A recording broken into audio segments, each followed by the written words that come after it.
तो गाइज आज हम जा रहे हैं इंडियन एयरफोर्स का शो देखने जो कि है मरीन्स। मुंह से सुपारी निकाल के बात कर रहे बाबा। आज हम जा रहे हैं मरीन्स की तरफ। देख सकते हो तुम लोग, बहुत ज्यादा रश है और यहाँ पे क्राउड बहुत ज्यादा है। अभी और आ ही रहे हैं, अभी तो सिर्फ 10 ही बज रहे हैं। अच्छा। और ये शो शुरू होते हुए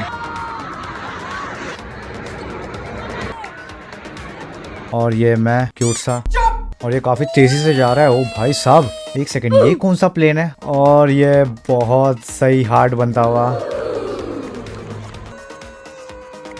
और इस हुक्का के लिए एक लाइक तो बनता है, और मिनी ब्लॉग्स के लिए डू सब्सक्राइब।